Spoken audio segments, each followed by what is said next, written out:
नमस्कार दोस्तों, आप सभी का स्वागत है बैंकर्स कीड़ा में। तो ये हमारी NICL फाइनेंस की पार्ट 2 यहाँ पर वीडियो है। और पार्ट 1 वीडियो में हम लोग क्या क्या देखा था, फंडामेंटल ऑफ अकाउंटिंग के बारे में हम लोगों ने बात की थी और अकाउंटिंग प्रोसेस के बारे में हम लोगों ने बात की थी। फंडामेंटल ऑफ अकाउंटिंग में हमने क्या देखा था, basically accounting is a language of business, मतलब बिजनेस की एक लैंग्वेज है अकाउंटिंग, जो कि मॉनेटरी टर्म्स में यहाँ पर एक्सप्रेस करते हैं। जिस भी कंट्री की जो भी मॉनेटरी यहाँ पर करेंसी रहेगी, उसी करेंसी में यहाँ पर अकाउंटिंग जो टर्मिनोलॉजी है उसको एक्सप्रेस किया जाता है, ये हमने देखा था। फिर क्या देखा था हमने, अकाउंटिंग की डेफिनेशन देखी थी। डेफिनेशन में क्या क्या देखा था, accounting is a identifying, recording, classifying, summarising, ये सब हमने देखा हुआ था। अगर आपने ये वाली वीडियो नहीं देखी है, फर्स्ट वीडियो, तो आप पहले फर्स्ट वीडियो देखिए, जब ही आपको ये पार्ट 2 इसका समझ में आएगा। ठीक है, तो आप फर्स्ट वीडियो पहले देख के आइए, फिर इसके बाद आप पार्ट 2 को देखिए। हाँ, अब हम जल्दी से अकाउंटिंग प्रोसेस को यहाँ पर ब्रीफ रिवीजन ले लेते हैं, क्योंकि कल भी हमने इसको देख लिया था, बट आप लोगों को यहाँ पर रिकॉल कराने के लिए मैं इसका एक ब्रीफ रिवीजन दे देता हूँ। ठीक है, तो ये मैंने यहाँ पे लगाया हुआ है। तो अकाउंटिंग प्रोसेस क्या है? सबसे पहले अकाउंटिंग प्रोसेस होती है फाइनेंशियल ट्रांजैक्शन और इवेंट को आइडेंटिफाई करना। आइडेंटिफाई हम कैसे करते हैं फाइनेंशियल ट्रांजैक्शन को? अगर किसी चीज़ की सेल हुई, किसी चीज़ की बाइंग हुई, उससे हम यहाँ पर फाइनेंशियल ट्रांजैक्शन और इवेंट को आइडेंटिफाई करते हैं। आइडेंटिफाई करने के बाद इसकी सेकंड प्रोसेस क्या है? सेकंड प्रोसेस है रिकॉर्डिंग। रिकॉर्डिंग हम किस चीज़ में करते हैं? रिकॉर्डिंग हम करते हैं जर्नल में। ठीक है, जर्नल का एक सिंपली यहाँ पर परफॉर्मा होता है, आप देख सकते हैं यहाँ पर, देखिए एक ऐसी रहती है, ये यहाँ पर लिखा था डेबिट, DBT से शो कर रहा हूँ मैं इसको CRD क्रेडिट से। ठीक है, और ये होता है यहाँ पर पर्टिकुलर्स, और यहाँ पर आप लिखते हैं कैश, सेल्स, परचेस, ये होता है हमारा बेसिकली जर्नल का ये फॉर्मेट है। ठीक है, जिसमें आप cash book, purchase book, sales book, purchase return book, sales return book, bills payable, bills receivable book, journal proper, तो ये सब आप यहाँ पर मेंटेन करके चलते हैं, रिकॉर्ड करके चलते हैं अलग अलग ट्रांजेक्शन को। अब रिकॉर्ड करने के बाद क्या होता है, रिकॉर्ड करने के बाद आपको यहाँ पर क्लासीफाई करना पड़ता है। किस चीज़ को क्लासीफाई करना पड़ता है आपको? इन सब चीज़ों को आपको यहाँ पर क्लासीफाई करना पड़ता है, ग्रुपिंग करनी पड़ती है बेसिकली। तो जैसे कि आपने यहाँ पर कैश बुक को मेंटेन किया है, तो आपको यहाँ पर कैश अकाउंट अलग से बनाना पड़ेगा। फिर परचेज बुक को आपने यहाँ पर मेंटेन किया है, तो परचेज अकाउंट आपको अलग से बनाना पड़ेगा। तो बेसिकली ये सब हम अलग अलग अकाउंट किस में ग्रुपिंग करते हैं, लेजर में या इसकी ग्रुपिंग करते हैं। फिर लेजर में ग्रुपिंग करने के बाद अब हमारा आता है यहाँ पर समराइजिंग। समराइजिंग हम किस चीज़ में करते हैं? हम करते हैं, सबसे पहले बनाते हैं ट्रायल बैलेंस। ठीक है, ट्रायल बैलेंस बनाने के बाद फिर हम बनाते हैं profit and loss trading account, और इसको हम statement of profit and loss भी बोलते हैं, स्टेटमेंट ऑफ अफेयर्स। और फिर हम बनाते हैं balance sheet. Balance sheet basically it is a position account, position जो हमें बताता है हमारे बिजनेस की, कि हमको प्रॉफिट हुआ है कि लॉस हुआ है, कितनी हमारे पास कैपिटल है, कितने हमारे पास असेट है, कितना हमारे पास कैश पड़ा हुआ है, कितना हमारे पास इन्वेंट्री है, मतलब इन्वेंट्री मतलब कि स्टॉक, कितना कंपनी के पास स्टॉक यहाँ पर बचा हुआ है। ठीक है, कैश इन हैंड बताता है, कैश इक्विवेलेंट बताता है। तो सिंपली ये प्रोसेस थी, आपको ये प्रोसेस इनको याद करके चलना पड़ेगा। 7 प्रोसेस है। ठीक है, क्योंकि एग्जामिनेशन में पूछ लेता है कि अकाउंटिंग प्रोसेस कितनी है, तो इसकी 7 प्रोसेस है। फर्स्ट होती है आइडेंटिफाई से चालू, फिर होती है रिकॉर्डिंग, फिर क्लासीफाइंग होती है लेजर में, आपको ऐसे करके याद रखना है। ठीक है, identify transaction, recording in journal, आपको ऐसे करके याद रखना है, रिकॉर्डिंग इन जर्नल। फिर आपको क्या करना है, आइडेंटिफाइंग, रिकॉर्डिंग, फिर क्लासीफाइंग इन लेजर, फिर आप करना है summarising in trial balance, profit and trading account and फिर बैलेंस शीट। फिर आपको करना है एनालिसिस एंड इंटरप्रिटेशन, ये किस चीज़ से होता है? ये हमारे होता है रेशियो से। ठीक है, फिर आपको आता है यहाँ पर क्या, कम्युनिकेशन टू यूजर्स। अब यूजर्स में कम्युनिकेशन में आपको मैंने बताया था, याद कीजिए कुछ अगर आपको याद आ रहा हो। यूजर्स कौन कौन से यूजर्स होते हैं यहाँ पर? तो यहाँ पर हमारे 2 यूजर्स होते हैं। कौन कौन से यूजर्स होते हैं, आप जल्दी से बताइए मुझे। एक होता है हमारा क्या, इंटरनल यूज़र, और दूसरा होता है हमारा क्या, एक्सटर्नल यूज़र। कल ही मैंने आपको बताया था, अगर आपने कल की वीडियो नहीं देखी है तो प्लीज़ आप इसको देख के आइए। और हाँ, जिस भी भाई ने यहाँ पर टेलीग्राम को ज्वाइन नहीं किया है, वो जरूर यहाँ पर ज्वाइन कर ले, क्योंकि आपको इम्पोर्टेंट नोटिफिकेशन टेलीग्राम पर ही मिलेंगे। साथ ही साथ जो भाई यहाँ पर फाइनेंस की तैयारी कर रहे हैं, मैं उनके लिए बहुत जल्द यहाँ पर एक व्हाट्सअप ग्रुप बनाने वाला हूँ, जिसमें सिर्फ ओनली जेन्युइन बंदे यहाँ पर ज्वाइन होंगे। अभी मैंने ये व्हाट्सअप ग्रुप बनाया नहीं है, तो आप इससे टेंशन मत लीजिए। जब हमारी 5 से 6 वीडियोस अपलोड हो जाएंगी यूट्यूब पर, जब मैं इस ग्रुप को यहाँ पर क्रिएट कर दूंगा, मुझे पता चल जाएगा कि यहाँ पर मुझे अच्छा रिस्पांस मिल रहा है वीडियो बनाने पर, जैसे ही मुझे रिस्पांस अच्छा मिलेगा तो मैं यहाँ पर एक व्हाट्सअप का ग्रुप बना दूंगा, जिसमें कि मैं सारे इंपॉर्टेंट PDF वगैरह इसी में आपको शेयर कर दूंगा फ्री ऑफ कॉस्ट। ठीक है, अभी तो फ्री ऑफ कॉस्ट ही चलेगा सब कुछ, फिर देखते हैं अगर कुछ ऐसा होता है तो हमारी ये अकाउंटिंग प्रोसेस हो गई। यहाँ पर यूजर्स देख लिए, internal users, external users. Internal में कौन कौन आता है, ओनर्स आते हैं, ये सब मैंने आपको कल पढ़ाया हुआ है, तो आज हम इसमें डिटेल्स में नहीं जाएंगे। ठीक है, तो आज हमको क्या पढ़ना है, सबसे पहले आप ये देख लीजिए। तो कल मैंने आपको कुछ टर्मोलॉजी भी बताई थी, ये बताई थी, देखिए आप। बिजनेस ट्रांजैक्शन बताया था मैंने आपको, यहाँ पर बिजनेस ट्रांजैक्शन बताया था, अकाउंट बताया था, अकाउंट क्या होता है, कैपिटल बताया था, कैपिटल क्या होती है, मतलब कि जो अमाउंट इन्वेस्ट करता है ओनर, उसको हम बोलते हैं क्या, कैपिटल। फिर हमने बताई थी लायबिलिटीज़, लायबिलिटीज़ क्या होती हैं कि ऑब्लिगेशन और अमाउंट, मतलब कि आपने किसी से उधार में लिया है, आपको उसको पेमेंट करनी है, उसको हम बोलते हैं लायबिलिटीज़। ठीक है, जैसे कि लोग यहाँ पर कर्जा लेते हैं ना, डेप्ट उठाती हैं कंपनीज। फिर हमने देखे थे असेट्स क्या है, असेट मतलब कि आपने कोई बिल्डिंग परचेस कर ली, कोई मशीनरी परचेस कर ली, इसको हम असेट बोलते हैं। फिर रिसीट मतलब आपको कुछ अमाउंट मिला कहीं से भी, या फिर वो सेल्स से होगा, या फिर किसी सर्विस को आपने यहाँ पर रेंडर किया होगा, तो ये सब हमने यहाँ पर देखे हुए थे। तो आपको आई होप कि ये सब रिकॉल हो गए होंगे। ठीक है, अब हम बात करते हैं यहाँ पर और कुछ टॉपिक्स की जो आपको बेसिक अकाउंटिंग में देखने को मिलती है। बेसिकली आपने ये सब BCom और MCom में पढ़ के रखे होंगे, बट मैं ये मान के चलता हूँ कि यहाँ पर कुछ नॉन कॉमर्स बैकग्राउंड के स्टूडेंट भी हैं जिन्होंने BCom और MCom में कुछ नहीं पढ़ा है। ठीक है, तो बेसिकली हम इनका जल्दी जल्दी से ओवरव्यू ले लेते हैं।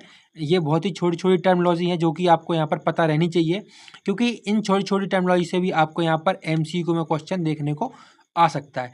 ठीक है, और जैसे ये हमारी ये जो हम यहाँ पर कर रहे हैं ना, देखिए मैं आपको दिखा देता हूँ।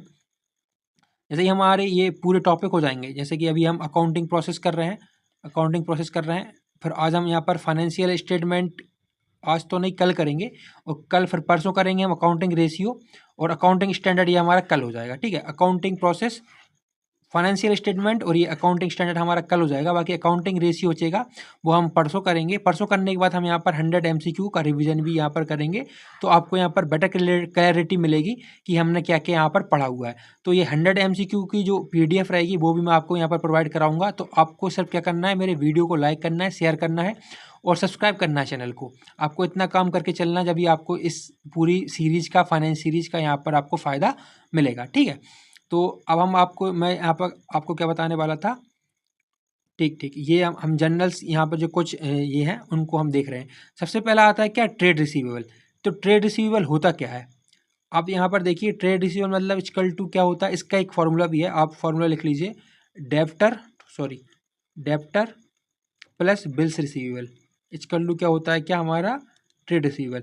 ट्रेड रिसीवेबल बेसिकली क्या होता है, ये होता है amount receivable for sales of good. मतलब आपने कोई भी गुड को सेल किया होगा, जिसके बदले में आपको यहाँ पर पैसे मिले हैं, उसको हम बोलते हैं क्या, ट्रेड रिसीवेबल। आपको इसको इतने डीप में नहीं घुसना है, बस आप इसका याद रख लीजिए। ट्रेड रिसीवेबल कौन देता है हमारा, तो जो भी व्यक्ति ने हमसे उधार लिया होता है वो हमको यहाँ पर पैसा देता है, उसको हम नाम बोलते हैं ट्रेड रिसीवेबल। ऐसे ही अब ट्रेड रिसीवेबल जिसको हमने उधार दिया था, ठीक है, उधार दिया था जिसको हमने, वो हो गया हमारा क्या, ट्रेड रिसीवेबल। अब ट्रेड पेएबल कौन रहेगा, ट्रेड पेएबल आप खुद गैस करके देखिए कि ट्रेड पेएबल वो बंदा रहेगा जिससे हमने उधार में लिया। जैसे कि हमारी कंपनी है, हमारी कंपनी जरूरी थी ना कि हर वक्त कैश में ही सामान देगी, कैश में ही सामान परचेज करेगी। किसी से इसने उधार में परचेज किया होगा तो हमको उसको पेमेंट करनी है, तो इसका नाम क्या हो जाएगा, ट्रेड्स पेएबल। अब एक्सपेंस का तो आपको यहाँ पर नाम से ही समझ में आ रहा है कि एक्सपेंस का मतलब क्या होता है, जो कि cost incurred for generating revenue. मतलब कि आप जो इनकम करने के लिए, या फिर आप, मैं बोलूँ कि प्रॉफिट करने के लिए आप जो कॉस्ट करते हैं, जो कॉस्ट बियर करते हैं कोई भी प्रोडक्ट बनाने के लिए, उसको हम बोलते हैं एक्सपेंसेस। ठीक है, तो एक्सपेंसेस बेसिकली कॉस्ट होती है for the benefiting of income and profit. अब इनकम आपको पता ही है कि इनकम क्या होती है। आपने कोई भी यहाँ पर कुछ भी चीज़ यहाँ पर आपने सेल की, उसको हम इनकम बोलते हैं। प्रॉफिट क्या होता है, प्रॉफिट ये होता है कि आपने 10 रुपये की चीज़ 20 रुपये में सेल की, उसके बाद आपका जो 10 रुपये अमाउंट बच गया, उसको हम बोलते हैं प्रॉफिट। बट इनकम एक अलग चीज़ है। अगर आपने 10 रुपये की मतलब कि आप मान लीजिए आपकी इसमें कॉस्ट लगी 10 रुपये, जो कि हम बोलते हैं कॉस्ट प्राइस। ठीक है, कॉस्ट प्राइस इसकी 10 रुपये है, बट आपने इसको सेल किया कितना, 8 रुपये में, तो आपके पास कितना पैसा आया, आपके पास 8 RS आए होंगे, तो ये भी आपकी एक इनकम है। लेकिन अब इनकम को हम डिफ्रेंशिएट प्रॉफिट से कैसे करेंगे, प्रॉफिट से यही कि आपकी जो कॉस्ट प्राइस है उससे ज़्यादा अगर आपको अमाउंट रिसीव होता है तो आप उसको प्रॉफिट बोलेंगे। ठीक है, और कोई भी अमाउंट आपको रिसीव होता है in return of sales of goods और सर्विसेज, आप उसको इनकम बोलेंगे।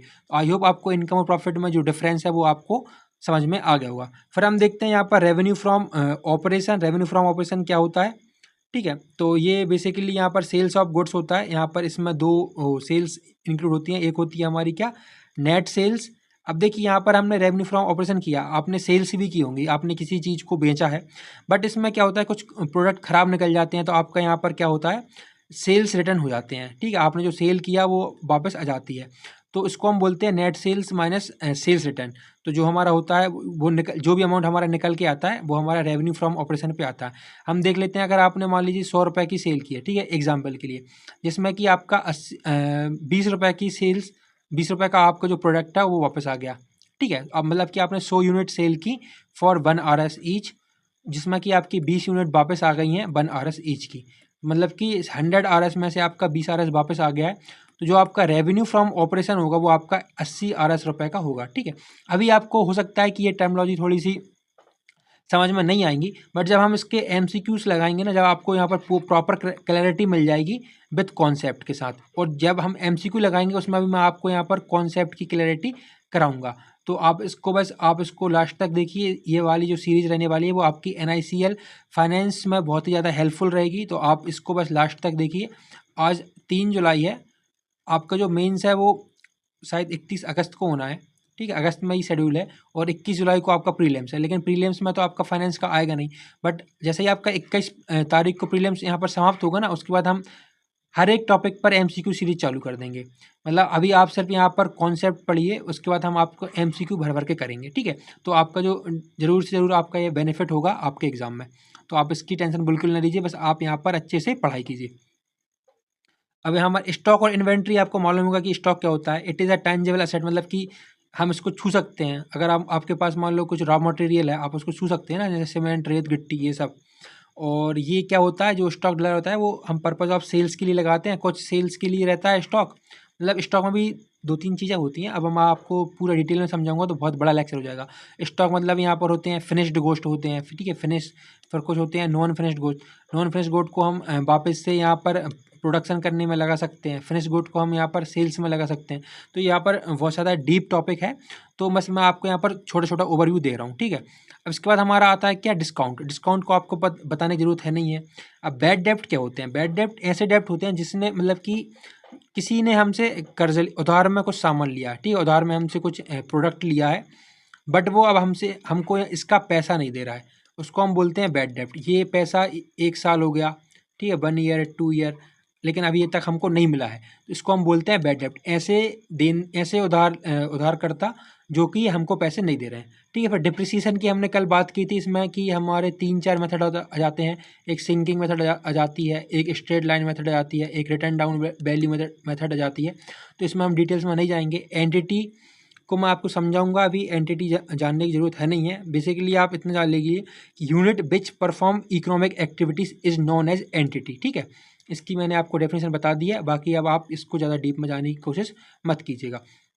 अब इंसॉल्वेंट का क्या मतलब है, इंसॉल्वेंट का मतलब ऐसा है कि कोई भी पर्सन और एंटिटी, मतलब कि company, which is not in a position to pay its debts. अभी हमने इसको बैड डेप्ट्स देखा ना, वही चीज़ ये इंसॉल्वेंसी है, कि मतलब कोई भी व्यक्ति या फिर कंपनी अपने जो जो उसने उधार लिया है उसको पेमेंट करने की स्थिति में ना हो, उसको हम बोलते हैं इंसॉल्वेंटी।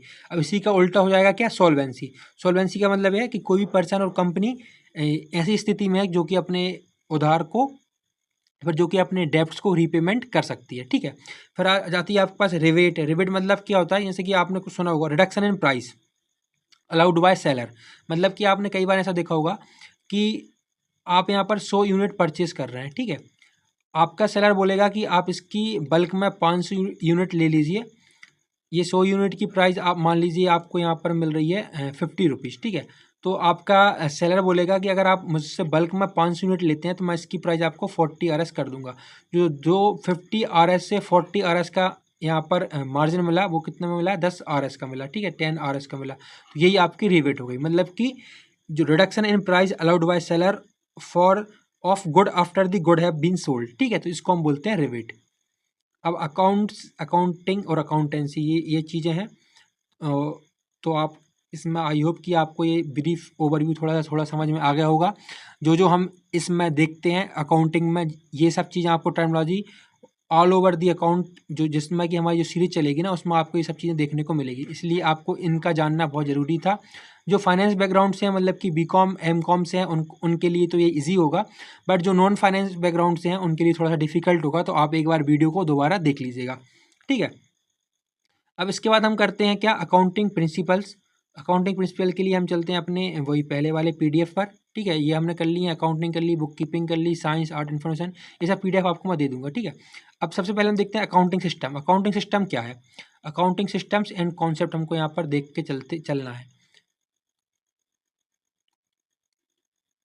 अकाउंटिंग सिस्टम एंड कॉन्सेप्ट्स, तो अकाउंटिंग के बेसिकली तीन सिस्टम्स हैं यहाँ पर, ठीक है। तीन सिस्टम है, कौन कौन से सिस्टम है यहाँ पर, तीन, थोड़ा सा मैं इसको जूम आउट कर देता हूँ, अब सही है। तीन सिस्टम है, एक है इसका कैश सिस्टम, फिर है मर्केंटाइल सिस्टम, फिर है डबल एंट्री सिस्टम। तो let us discuss one by one. Cash system में क्या होता है, कैश सिस्टम में होता है कि it records only cash payment, ठीक है। ये सिर्फ ओनली कैश पेमेंट को रिकॉर्ड करता है, और सभी जो कि हमारी क्रेडिट पेमेंट्स है ना, इनको इग्नोर करके चलता है। मतलब कि मुझे समझ में नहीं आया, क्या समझ में नहीं आया, मैं आपको समझाता हूँ अच्छे से। जो नॉन ट्रेडिंग कंसर्न है, जैसे कि मान लीजिए आप यहाँ पर लगाइए, आपने कैश पेमेंट इसमें रिकॉर्ड कर ली। अब मान लीजिए आपको पता होगा कि जो भी कंपनी रहती है या फिर कोई भी फर्म रहती है, उसको यहाँ पर चैरिटी में भी तो बहुत सारा पैसा मिलता है। तो चैरिटी का जो पैसा रहता है वो आप इसमें रिकॉर्ड करके चलते हैं क्या, नहीं। चैरिटी का पैसा जो अगर आपको मिलता है, मतलब कि डोनेशन मिलता है स्कूल कॉलेज को या फिर किसी कंपनी को, उसके लिए आप एक अलग से अकाउंट ओपन करते हैं, उसका नाम है क्या, रिसीप्ट एंड पेमेंट अकाउंट, ठीक है। तो आपसे ये क्वेश्चन पूछ सकता है कि जो अकाउंटिंग है वो कैश सिस्टम के अंडर में ओनली कैश पेमेंट तो रिसीव करता है। अगर आपको डोनेशन रिसीव कराना है तो आपको डोनेशन किस अकाउंट में रिसीव कराना पड़ेगा, रिसीप्ट एंड पेमेंट अकाउंट में आपको यहाँ पर डोनेशन रिसीव कराना पड़ेगा, ठीक है। तो आपको ये बहुत ही इंपॉर्टेंट है। अगर डोनेशन चैरिटी वगैरह होती है तो वो सब सारे किस में जाते हैं, रिसीप्ट एंड पेमेंट अकाउंट में यहाँ पर जाते हैं, ठीक है। तो आपको इसको देखना पड़ेगा अच्छे से, जब भी आप इसको अच्छे से समझ सकते हैं। फिर हमारा आता है क्या, मर्केंटाइल सिस्टम। मर्केंटाइल सिस्टम क्या बोलता है, बेसिकली ये ट्रांजेक्शन को रिकॉर्ड करता है for a period including credit sales purchase and, मतलब देखिए अगर मैं इसको शॉर्ट में बोलूँ कि मर्केंटाइल एक ऐसा सिस्टम है, किसी भी मतलब आप अकाउंटिंग करते हैं, अकाउंटिंग में आप अपनी बैलेंस शीट प्रिपेयर करते हैं, तो इसमें एक पर्टिकुलर पीरियड दे दिया है जिसमें कि हमारा 1 ईयर का पीरियड है। आपको हर साल 31 मार्च को अपनी अकाउंटिंग बुक्स क्लोज करनी पड़ती है और यहाँ पर रिपोर्ट सबमिट करनी पड़ती है। जो अकाउंटिंग पीरियड है वो आपका यहाँ पर 1 अप्रैल से फिर से यहाँ पर चालू हो जाता है। तो 1 अप्रैल से 31 अप्रैल तक यहाँ पर अकाउंटिंग कैलेंडर को माना गया है। अकाउंटिंग कैलेंडर में आप अपनी जो भी रिपोर्ट्स वगैरह है वो सबमिट करते हैं, ठीक है। अब हम बात करते हैं यहाँ पर क्या, मार्केट ये double entry system. Double entry system क्या है, basically it is a dual expect concept. तो जैसे ही आप इसमें मतलब कि देखिए इसमें ऐसा है कि total amount debit equal to total amount credit. मतलब आपने किसी चीज़, इसमें ऐसा होता है कि अगर आपने सेल्स ऑफ गुड्स की, ठीक है, सेल्स ऑफ गुड्स की आपने, तो यहाँ पर एक जाएगा डेबिट, मतलब कि सेल्स होगी आपकी डेबिट और आपका अमाउंट होगा रिसीव। मतलब आपने अगर कोई चीज़ बेचा है तो आपको उसके बदले में पैसा मिलेगा, तो जो बेचा है आप उसको भी यहाँ पर रिकॉर्ड करते हैं और जो आपने को अमाउंट मिला है आप उसको भी रिकॉर्ड करते हैं। तो ये बेसिकली ये इसका एग्जाम्पल है, ठीक है। अब इसके बाद हम बात करते हैं क्या, हमारे अकाउंटिंग प्रिंसिपल्स की। तो कौन कौन सी प्रिंसिपल है, बेसिकली आप इसमें एक चीज़ ये वाली इक्वेशन और याद रख लीजिएगा, क्योंकि ये वाली इक्वेशन बहुत ज़्यादा पूछ जाती है। Asset equal to liabilities plus owners equity, ठीक है। तो इसका 1 मार्क्स में क्वेश्चन पूछ लेता है कई बार, क्योंकि जो जीआईसी फाइनेंस का यहाँ पर एग्जाम हुआ था, जब इसमें ये वाली इक्वेशन पूछी गई थी कि basically asset equal to liabilities plus owners equity, इसमें आपका शेयर होल्डर फंड जाता है, इक्विटी आ जाती है, मनी ड्राइंग आ जाती है। तो इस हम ज़्यादा डीप में नहीं जाएंगे, बस आप इसमें ओनर्स इक्विटी याद रख लीजिए, बाकी share holder fund, equity, money drawing, ये सब चीज़ें बात की बात है, वो हम जैसे जैसे पढ़ेंगे आपको समझ में आता जाएगा। अब हम बात करते हैं अकाउंटिंग प्रिंसिपल की, ठीक है। तो कौन कौन से अकाउंटिंग प्रिंसिपल हैं यहाँ पर, और उनको हम 1 बाय 1 देखते हैं। सबसे पहले हम यहाँ पर अकाउंटिंग प्रिंसिपल देखते हैं। अकाउंटिंग प्रिंसिपल क्या है, accounting principle are the foundational rules and assumptions. तो ये कुछ रूल्स हैं और एजम्पशंस हैं जो कि हमें अकाउंटिंग में यूज करते हैं।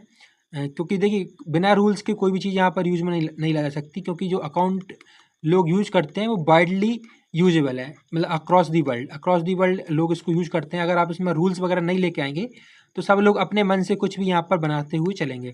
और एजम्पशंस को भी हम यूज करते हैं। That guide financial reporting ensuring consistency, जो कि ठीक है, इसमें दो प्रिंसिपल्स हैं, एक है GAAP और एक है इंडियन अकाउंटिंग स्टैंडर्ड। इनके बारे में हम लोग पढ़ेंगे। इंडियन अकाउंटिंग स्टैंडर्ड में आपको बताऊंगा, इसमें से जो IMP एग्जाम में पूछते हैं उन्हीं को मैं कल लेके आऊँगा इनके बारे में, ठीक है। अभी हम सिर्फ प्रिंसिपल पढ़ लेते हैं। इसमें बेसिकली इतने से प्रिंसिपल हैं, देख लीजिए आप, इतने ही प्रिंसिपल हैं और ये सारे इंपॉर्टेंट है, इसलिए मैं इनको बहुत ही शॉर्ट में लेके आया हूँ आपके सामने। तो सबसे पहले हम बात करते हैं सेपरेट बिजनेस एंटिटी की, ठीक है। तो इसको करने से पहले मैं आपको बता दूँ, इसको करने से पहले ये सारे जो प्रिंसिपल्स हैं आपके सामने जो लिखे हुए हैं प्रिंसिपल्स, इनका बाकायदा मेरे पास PDF वगैरह यहाँ पर पड़े हुए हैं और PDF में आपको दिखा देता हूँ। ये सब देखिए, accounting principles, mercantile system, double entry system, ये सब मेरे पास हैं। ये सब PDF मैं आपको ही दूंगा, तो आप टेंशन मत लीजिए, आप सिर्फ पढ़ाई कीजिए, ठीक है। तो अब हम चलते हैं, किस पे चलते हैं, मैं आपको दिखा देता हूँ यहाँ पर प्रिंसिपल्स पर।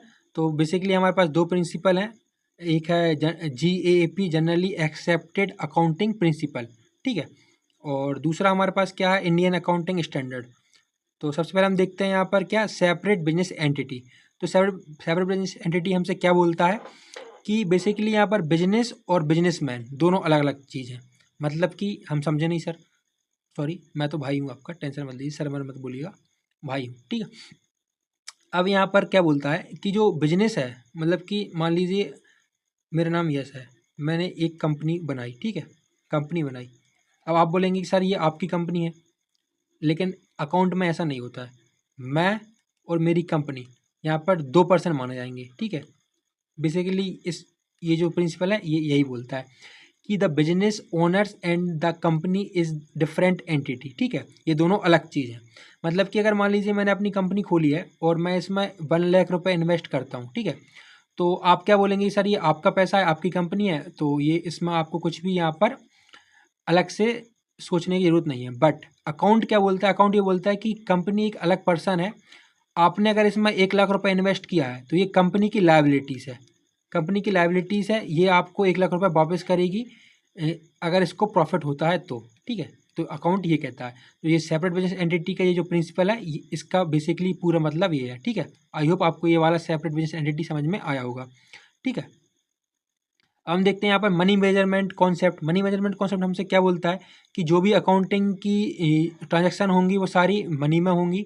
मतलब सिर्फ it records only monetary transaction, it ignores all non monetary transaction if happens in the accounting, ठीक है। तो ये मैंने आपको कल ही बताया था।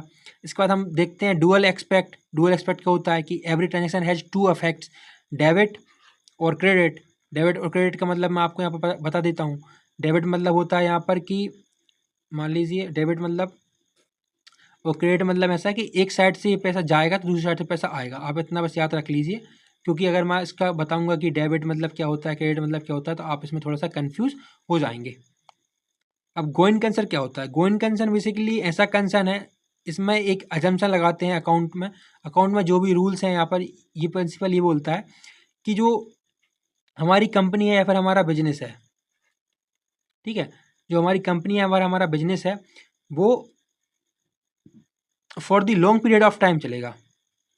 मतलब कि अनलिमिटेड टाइम के लिए चलेगा, इसमें कोई भी बाउंडेशन नहीं रहेगी। अगर इसका जो ओनर है वो अगर यहाँ पर मर भी जाता है तो जो उसके को पार्टनर्स हैं, जो डायरेक्टर हैं, जो मेंबर्स हैं, जो शेयर होल्डर्स हैं, वो इस कंपनी को रन करेंगे। मतलब कि इस कंपनी का कोई भी एंड नहीं होगा, बशर्ते ये कंपनी बाइंड अप ना हो बाय द मेंबर्स और बाय द शेयर होल्डर, और इसमें कोई अमलगमेशन ना हो, ठीक है। ये अलग चीज़ है, लेकिन मैं आपको बताता हूँ कि अगर ये बाइंड अप नहीं होती है, अमलगमेशन नहीं होती है इन कंपनी में, जब ही ये कंपनी बंद होगी, अदरवाइज़ ये कंपनी अनलिमिटेड टाइम्स के लिए यहाँ पर चलेगी, ठीक है। तो बेसिकली ये जो गोइंग कंसर्न है वो इसी को दर्शाता है कि हमारी जो कंपनी है वो कंटिन्यू करेगी operation for the indefinitely time के लिए, ठीक है, इंडेफिनेट टाइम के लिए। अब हम यहाँ पर जो नेक्स्ट है वो हमारा क्या है, अकाउंटिंग पीरियड। तो अकाउंटिंग पीरियड का मैंने आपको बताया था, जैसे कि आप यहाँ पर देख रहे हैं कि अकाउंटिंग पीरियड नाम से ही आपको समझ में आ रहा है कि एक आप पर्टिकुलर पीरियड की बात कर रहे हैं। तो जो बेसिकली यहाँ पर आप इसको कैसे याद रख सकते हैं, accounting period is equal to accounting calendar. ठीक है, अकाउंटिंग जो कैलेंडर है वो हमारा 31 मार्च, सॉरी हाँ 31 मार्च तक यहाँ पर लास्ट है और 1 अप्रैल से यहाँ पर स्टार्ट होता है, 1 अप्रैल से लेके 31 मार्च तक। तो बेसिकली ये एक पर्टिकुलर पीरियड ऑफ टाइम है जिसमें कि हम अपने बिजनेस लाइफ के सारी रिपोर्टिंग वगैरह करते हैं, जैसे कि बैलेंस शीट प्रिपेयर करना, रिपोर्ट बनाना, ये सब हम इसमें प्रिपेयर करते हैं कि प्रॉफिट हुआ है कि लॉस हुआ है। ठीक है, इसका मतलब है अकाउंटिंग पीरियड। अब कॉस्ट कॉन्सेप्ट क्या बोलता है हमसे। अब कॉस्ट कॉन्सेप्ट मान लीजिए ये हमारा क्या है कि सारा हमारा रिकॉर्ड रखता है इन रिलेटेड टू कॉस्ट। मान लीजिए आपने यहाँ पर 6 लाख रुपए का मार्केट वैल्यू का कुछ सामान खरीदा, ठीक है, 6 लाख रुपए का, और इसमें आपको कितनी कॉस्ट लगेगी, कितना यहाँ पर आपको मेंटेन करके चलना है पूरा सिस्टमेटिकली, जो रिकॉर्ड वगैरह है, आपको कितनी कॉस्ट यहाँ पर रिड्यूस करनी है, कितनी आपको यहाँ पर लगानी है, कितना इन्वेस्टमेंट करना है, कितना आपकी यहाँ पर वेरिएबल कॉस्ट लगेगी, कितनी फिक्स्ड लगेगी। तो ये सब भी चीज़ें इस कॉन्सेप्ट में यहाँ पर डिस्कस करते हैं। तो ये प्रिंसिपल इस चीज़ के बारे में बताता है। ठीक है, फिर मैचिंग कॉन्सेप्ट है। मैचिंग कॉन्सेप्ट क्या बोलता है कि आपको जो अकाउंटिंग पीरियड है, आपके जो रेवेन्यूज और एक्सपेंस है वो मैच करने चाहिए, जिससे कि आपको ये चीज़ ही पता होगा कि जो हमारी बैलेंस शीट है उसकी असेट्स और लायबिलिटीज़ हमको यहाँ पर टैली होनी चाहिए, मतलब जो असेट का अमाउंट लास्ट में आता है वही अमाउंट हमको लायबिलिटी में आना चाहिए। तो ये हमारा मैचिंग कॉन्सेप्ट बोलता है।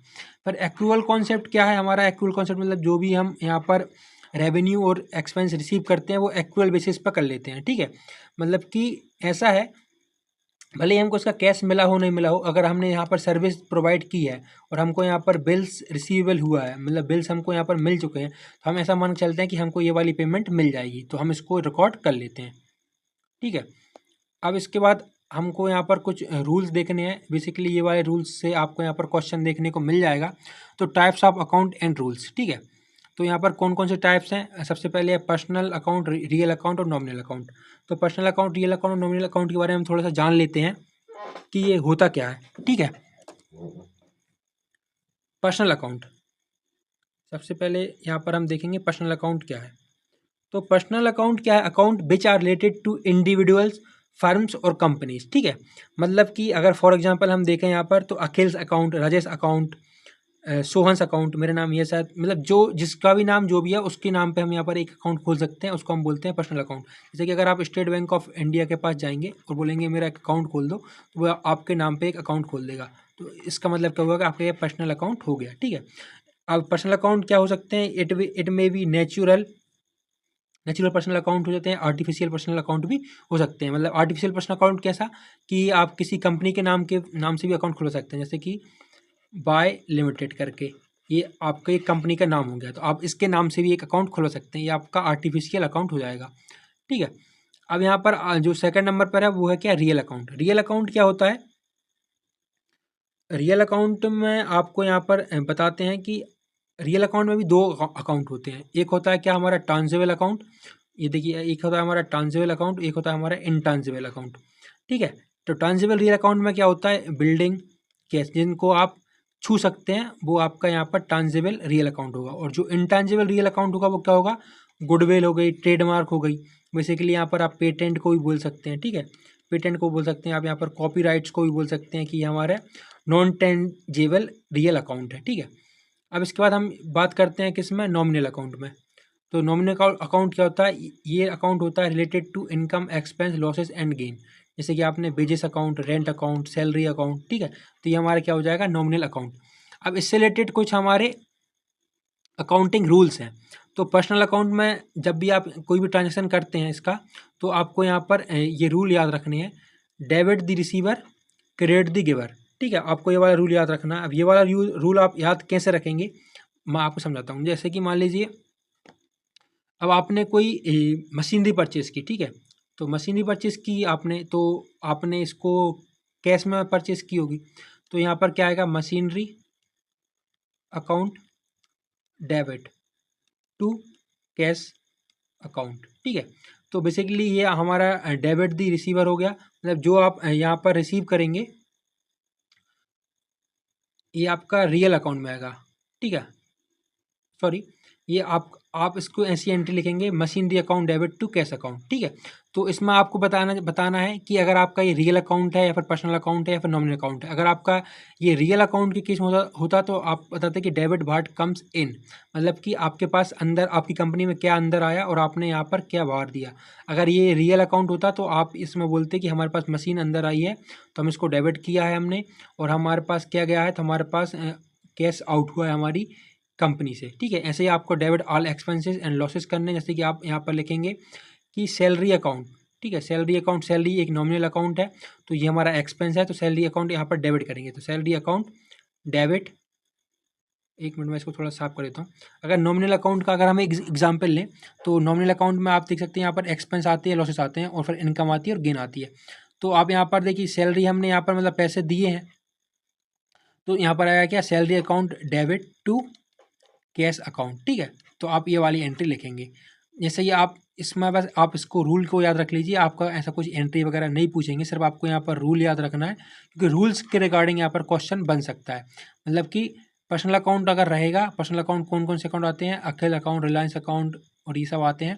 तो debit the receiver, credit the giver, debit what comes in, credit what goes out, debit all expenses and losses, credit all incomes and gains, ठीक है। तो आपको ये बेसिकली यहाँ पर चल के रखनी है। अब आपके पास क्या द अकाउंटिंग साइकिल आ गई, आइडेंटिफाई, ये सब हमने कल पढ़ ली है, ये भी पढ़ लिया है हमने। फाइनेंशियल स्टेटमेंट आपको पता है, इनकम स्टेटमेंट कौन कौन से होते हैं, और पोजीशन स्टेटमेंट मतलब कि बैलेंस शीट होती है ये तो, और ये हमारी कौन सी होती है, income statement, profit and loss account होता है, trading and profit and loss account होता है, ठीक है। तो बेसिकली हमको कल क्या क्या पढ़ने हैं, आज के लिए बस ये थ्योरी खत्म हो गई है, ठीक है। थ्योरी के बाद अब हमको क्या क्या पढ़ना है, अब आप एक चीज़ देख लीजिए, जो आपका मेन टॉपिक बचता है वो आपका यहाँ पर एक रहने वाला है, कौन सा, अकाउंटिंग स्टैंडर्ड का, ठीक है। वो आप थोड़ा सा दिखा देता हूँ मैं, अकाउंटिंग स्टैंडर्ड हम कैसे करेंगे।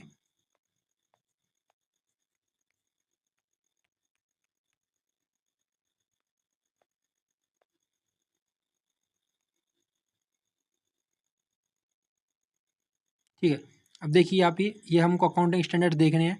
ये सारे अकाउंटिंग स्टैंडर्ड्स हम यहाँ पर कल देखेंगे, और इनमें जो IMPs रहेंगे अकाउंटिंग स्टैंडर्ड, क्योंकि इन्हीं के रिगार्डिंग क्वेश्चन बनते हैं। ये हमारे हो गए कौन से, अकाउंटिंग स्टैंडर्ड हो गए, ये हमारे इंडियन अकाउंटिंग स्टैंडर्ड हो गए, और एक और है हमारा क्या, IFRS। बेसिकली इन्हीं से क्वेश्चन ज़्यादा पूछते हैं। इसमें से IMP जो जो अकाउंटिंग स्टैंडर्ड्स रहेंगे उनके बारे में हम लोग बता देंगे। जैसे कि मान लीजिए इंडियन अकाउंटिंग स्टैंडर्ड्स, अब यहाँ पर अच्छा सा कौन सा है, ठीक है, हम मान के चलते हैं ये वाला, चलो ठीक है, इंटेंजिबल एसेट वाला। तो अकाउंटिंग स्टैंडर्ड 26 में इसके बारे में बात की गई। बेसिकली ये जैसे कि हमारा संविधान है ना, कॉन्स्टिट्यूशन, उसमें कितने सारे आर्टिकल हैं, वैसे ही ये अकाउंट का संविधान है, और इसमें ये सब आर्टिकल अकाउंटिंग स्टैंडर्ड से डिनोट की गए हैं। अकाउंटिंग स्टैंडर्ड 26 और इंडियन अकाउंटिंग स्टैंडर्ड 38 के मुताबिक इंटेंजिबल एसेट को यहाँ पर दर्शाया गया है, ठीक है। उसके बाद हम लोग करेंगे IFRS, मतलब कि जो इंटरनेशनल के फाइनेंशियल रिपोर्टिंग स्टैंडर्ड है, उनको हम यहाँ एक बार यहाँ पर देख लेंगे, ठीक है। तो कल बेसिकली अब हमारा क्या क्या रह गया है, हम एक बार इस पर चर्चा कर लेते हैं। उसके बाद हमारा ये वाला सेशन भी हमारा ख़त्म हो चुका है। तो हमने देखिए अकाउंटिंग प्रोसेस को यहाँ पर डन कर लिया है। बस अब हमारा यहाँ पर जो थ्योरी वाला पार्ट है वो हमारा यहाँ पर चला गया है, ठीक है। जो हमारी थ्योरी करनी थी वो हमने सारी कर ली। अब हमारे पास यहाँ पर सिर्फ न्यूमेरिकल्स आएंगे, और जो कुछ परफॉर्मेंस फॉर्मेट आएंगे आप उनको यहाँ पर देख लीजिएगा। तो कल हम करेंगे फाइनेंशियल स्टेटमेंट। फाइनेंशियल स्टेटमेंट में हम लोग क्या क्या करेंगे, प्रॉफिट P&L अकाउंट करेंगे, फिर बैलेंस शीट करेंगे। बैलेंस शीट का हम यहाँ पर परफॉर्मा देखेंगे, फॉर्मेट देखेंगे कि क्या क्या होता है। मैं बेसिकली P&L अकाउंट का और बैलेंस शीट का आपको यहाँ पर दोनों का फॉर्मेट बता दूंगा। और इसके बाद हम लोग देखेंगे अकाउंटिंग स्टैंडर्ड, ठीक है। तो ये 3 चीज़ें हम लोग कल करेंगे, और परसों करेंगे हम अकाउंटिंग रेशियो। इसमें हम न्यूमेरिकल भी करेंगे। न्यूमेरिकल के बाद हमारा आ जाएगा क्या, 100 MCQ का रिवीजन। अगर आपने मेरे चैनल को सब्सक्राइब नहीं किया तो आप टेलीग्राम के थ्रू सब्सक्राइब कर लीजिए। अब इसके बाद हम लोग देखने जा रहे हैं लेज़र। तो लेज़र क्या है, लेज़र का मैंने आपको बोला था कि कल मैं इसका आपको फॉर्मेट दिखाऊंगा, तो मैं आपको एक बार इसका थोड़ा सा फॉर्मेट दिखाई देता हूँ। अदरवाइज़ आप लोग बोलेंगे कि आपने हमको इसका फॉर्मेट नहीं दिखाया, ठीक है। तो बेसिकली हम यहाँ पर चलते हैं गूगल पर, और लेज़र का फॉर्मेट देख लेते हैं, LEDZER लेज़र फॉर्मेट, ठीक है। तो यहाँ पर मैं कोई भी आपको इमेज दिखा देता हूँ ओपन करके। ये देखिए, ये प्लूटस एकेडमी की है, बाकी हमको उससे कुछ नहीं लेना देना है। बस हमको यहाँ पर अकाउंट जो लेज़र है उसका फॉर्मेट देखना है। मैंने आपको क्या बोला था कि लेज़र में हम क्या करते हैं, क्लासीफाइंग करते हैं। क्लासीफाइंग किन चीज़ों को करते हैं, ग्रुपिंग दी एक्टिविटी, मतलब कि वेरियस एक्टिविटी का ग्रुप्स यहाँ पर बनाते हैं और उसको उसकी हम ग्रुपिंग करते हैं। जैसे कि वेरियस अकाउंट हो जाते हैं, सेल्स, देखिए यहाँ पर अलग अलग अकाउंट बनते हैं। सबसे पहले हमारा यहाँ पर आता है डेट, फिर आता है हमारा पर्टिकुलर्स, फिर आता है ये JR। JR क्या है, ये जो जर्नल हम बनाते हैं ना उसका यहाँ पर है, यहाँ पर हम JR लेकर रहे हैं। कुछ यहाँ पर जर्नल फोलियो भी लिखते हैं, JF भी लिखते हैं, ठीक है। फिर हमारा आ जाता है क्या, अमाउंट। ये हो गई हमारी क्या, डेबिट साइड। फिर ये हो गई हमारी क्या, क्रेडिट साइड, ठीक है। आपको हमेशा याद रखना, ये हमारी डेबिट साइड हो गई, ये हमारी क्रेडिट साइड हो गई। और ये आ गया हमारा डेट, फिर पर्टिकुलर, फिर JR, फिर अमाउंट, ठीक है। बेसिकली ये JR मतलब होता है कि पेज से रेफ़र किया जाता है। पहले के ज़माने में बहुत सारी बुक्स, मोटी मोटी 3-3 हज़ार 4-4 हज़ार की बुक्स यहाँ पर मेंटेन होती थी। तो बेसिकली यहाँ पर पेज नंबर लिखे जाते थे। जैसे कि मान लो यहाँ पर 21 लिख गया, यहाँ पर 31 लिख गया, कि कौन से पेज नंबर पर कौन सा अकाउंट यहाँ पर मेंटेन है बुक्स में, ठीक है। अब तो ये नहीं होता है, क्योंकि अब सब कुछ यहाँ पर डिजिटली होने लगी है। यहाँ पर बेस अकाउंट अलग बनेगा, कैपिटल अकाउंट अलग बनेगा, इलेक्ट्रिसिटी अकाउंट अलग बनेगा। अगर हम बनाना चाहें तो यहाँ पर सैलरी अकाउंट अलग बना सकते हैं, एक एक्सपेंस अकाउंट अलग बना सकते हैं। तो लेज़र का ये फॉर्मेट है और ये इसका हम अलग अलग अकाउंट बनाते हैं। तो कल हमको क्या देखना है, आपको मैं यही बता देता हूँ कि कल हमको क्या क्या देख के चलना है। मैंने आपको यहाँ पर ऑलरेडी बता कर रखा हुआ है, लेकिन फिर उसके बाद ही मैं आपको यहाँ पर बता देता हूँ कि कल हम बेसिकली क्या क्या देख के चलेंगे। तो कल हमें यहाँ पर देखने हैं फॉर्मेट। कल सबसे पहले हम यहाँ पर देखेंगे फॉर्मेट, ठीक है। कौन कौन से फॉर्मेट देखेंगे, यहाँ पर देखेंगे हम प्रॉफिट एंड लॉस अकाउंट का फॉर्मेट देखेंगे। फिर हम देखेंगे बैलेंस शीट का, ठीक है, बैलेंस शीट का फॉर्मेट देखेंगे। उसके बाद हम यहाँ पर ठीक है, पोस्टिंग देख लेंगे कि कौन से आइटम की पोस्टिंग कौन कौन से अकाउंट में कहाँ कहाँ की जाती है, ठीक है। फिर इसके बाद हम देखेंगे क्या, अकाउंटिंग स्टैंडर्ड। अकाउंटिंग स्टैंडर्ड में आपको पता है कि ये बेसिकली अकाउंट का आर्टिकल है। तो इसमें हम देखेंगे AS देख लेंगे, फिर इंडिया के जो अकाउंटिंग स्टैंडर्ड हैं हम उनको देख लेंगे, फिर जो इंटरनेशनल है IRFS करके उनको हम देख लेंगे, ठीक है। तो कल 3 चीज़ हमको ये पढ़नी है और फिर 3 चीज़ हमको ये पढ़नी है। इसके बाद हम लोग फिर अकाउंटिंग रेशियोज़ पे आ जाएंगे। उसके बाद हम कैश फ्लो, स्टेट वो के फंड फ्लो, कैश फ्लो, ये सब चीज़ हम उसमें पढ़ के अकाउंटिंग रेशियो को भी हम यहाँ पर परसों समाप्त कर देंगे। तो आपको यहाँ पर परसों मेनली या फिर 5 जुलाई को आपका ये वाला अकाउंटिंग जो चैप्टर है वो कंप्लीट हो जाएगा। इसके बाद हम लोग करेंगे क्या, न्यूमेरिकल्स। न्यूमेरिकल्स की प्रैक्टिस करेंगे, न्यूमेरिकल्स। और हम करेंगे फिर क्या, MCQ, जो 100 MCQ मैं आपको कराने वाला हूँ उसकी हम प्रैक्टिस करेंगे, ठीक है, 100 MCQ की। तो अब आपको क्या करना है, आपको टेलीग्राम से ज्वाइन हो जाना है, ठीक है, फॉर मोर अपडेट। और जैसे ही हमारा ये फर्स्ट चैप्टर कंप्लीट होता है तो इसके बाद ही हम एक व्हाट्सअप ग्रुप यहाँ पर बना देंगे, जिससे कि आप सब लोग यहाँ पर ज्वाइन हो जाइएगा, जिसमें हम PDF वगैरह यहाँ पर इंक्लूड कर देंगे। तो ये छोटा सा सेशन था, आई होप आपको अच्छा लगा हो। जब तक के लिए keep watching, keep subscribing, keep loving. Radhe Radhe दोस्तों।